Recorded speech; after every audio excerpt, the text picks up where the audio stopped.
Episode 3, The Center That Moved Too Fast. The Kendi case files open. Glass poured, and tonight's conversation begins the way these conversations tend to begin when faculty are speaking candidly with each other, which is not with a formal critique or a structured argument, but with a reaction that surfaces almost immediately, usually somewhere between curiosity and disbelief. Something like, wait, they raised how much money? And then, just a moment later, the follow-up that tends to shape the entire discussion. What exactly came out of it? This is the Ivory Tower Files. Before we get too far into it, a quick note on sources. Everything discussed here is based on publicly available reporting, including coverage from the Boston Globe, Boston, Com, the New York Times, Inside Higher Ed, IBW 21, and Boston University's own publications such as BU Today, along with statements from faculty, staff, and administrators that have been reported in those outlets. The goal here is not speculation, but analysis. How these pieces fit together and what they reveal when viewed from a faculty perspective. If you've ever tried to understand how decisions inside universities actually come together, or how certain careers accelerate within a system that is usually slow, structured, and highly regulated, take a moment to like the video, subscribe to the channel, and leave a comment. Because this series is built around unpacking those moments where the public story and the internal reality begin to diverge. Tonight, we're pouring a whiskey sour, and this is a story about imbalance that only becomes visible once you understand how academic careers are typically built. Because universities are designed around a process that is intentionally slow, where faculty spend years producing peer-reviewed research, working through archives, building a body of evidence, and contributing incrementally to their field before advancing through tenure and promotion. That system is not just about productivity. It is about rigor, about method, and about whether the work holds up over time.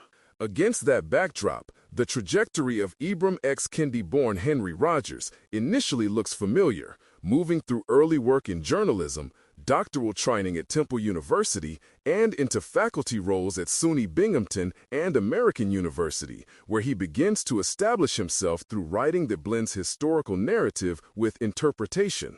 His early recognition is real, including awards and visibility that would register within academia. But what follows is where the trajectory begins to diverge from what most faculty would recognize as a traditional research path, as his work moves increasingly toward broadly accessible books and conceptual frameworks, most notably How to Be an Anti-Racist, which gains widespread traction across universities, corporations, and public discourse. That timing becomes central.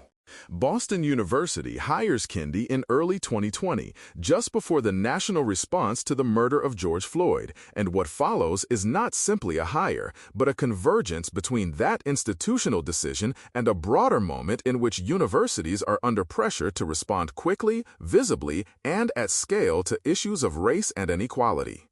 In that moment, Kendi's framework, clear, direct, and easily communicated, aligns almost perfectly with what institutions are looking for.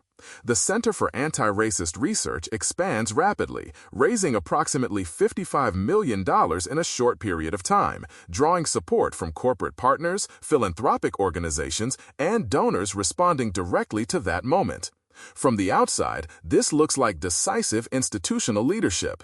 From within academia, it raises a different kind of question, because this is not how research programs typically develop. Faculty are trained to expect something else. They expect research to build gradually, to emerge from peer-reviewed proposals, to be grounded in sustained scholarly work, and to produce outputs that accumulate over time. And that is where the conversation begins to shift. Because as the center expanded, so did questions about what it was actually producing. At the same time that Kendi's work continued to grow in visibility, extending into projects like Antiracist Baby and adaptations of existing literary works, faculty began to ask how that visibility translated into research, particularly the kind of original, evidence-based archival work that defines scholarship in fields like history. Those questions were not limited to informal conversations. They appeared in public reporting. Coverage in the New York Times raised concerns about the structure of Kendi's framework, particularly the way key concepts were defined in ways that could appear circular and difficult to evaluate using traditional scholarly methods. And those critiques were reinforced by what faculty and staff at Boston University were experiencing directly. Accounts reported through the Boston Globe, Boston.com, the New York Times Magazine, and Inside Higher Ed describe a center that expanded quickly but struggled to develop the operational and intellectual infrastructure necessary to support that scale. Faculty affiliated with the center, including Saida Grandi and Spencer Piston, raised concerns about both the intellectual direction and the organizational structure, pointing to a mismatch between the level of funding and the level of sustained research output. From their perspective, the issue was not the mission. It was whether the work matched the investment. At the same time, accounts from staff and administrators add another layer. Yannick Redwood, who was brought in to help manage the center, described an organization that lacked basic operational systems, financial coordination, project management, and internal structure necessary to function at that scale, reinforcing the idea that the problem was not simply execution, but the way the center had been built from the beginning. Those concerns became visible in 2023 when layoffs affected a significant portion of the staff, disrupting projects, straining collaborations, and raising further questions about what had actually been accomplished relative to the scale of the investment. Boston University acknowledged receiving complaints related to management and culture and initiated a review process, while also conducting an audit that found no financial misconduct. And that distinction is important because it clarifies that the issue was not about fraud. It was about whether the structure made sense as a research enterprise. By 2025, the center closed. And from a faculty perspective, that outcome reflects something more than a single decision. It reflects an evaluation. Because in academia, sustainability is not optional. It is the measure. And yet, the story does not end there.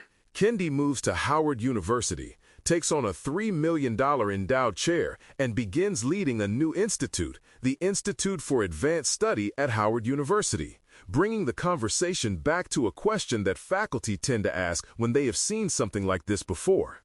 Is the structure different, or is the same model being repeated? And that is where this conversation settles. Because at the end of the day, academia returns to a consistent standard, one that applies regardless of recognition, funding, or visibility. The work, what was produced, what was sustained, and what remains once the momentum slows. Before we close, it's worth returning to where we started because this entire discussion is grounded in publicly available reporting from the Boston Globe, Boston.com, the New York Times, Inside Higher Ed, IBW21, and Boston University's own publications and statements. And what we're doing here is not adding new claims, but examining how those reported facts look when viewed through the lens of how academic work is typically evaluated. If this helped clarify how these systems actually operate behind the scenes, take a moment to like the video, subscribe to the channel, and turn on notifications so you don't miss what comes next.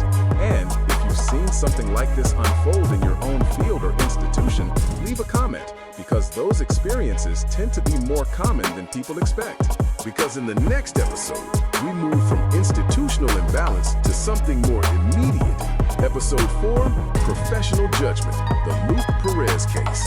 And if this episode is about how institutions build, episode 4 is about what happens when those structures don't hold. Files closed. Glass empty. I'll see you in the next one.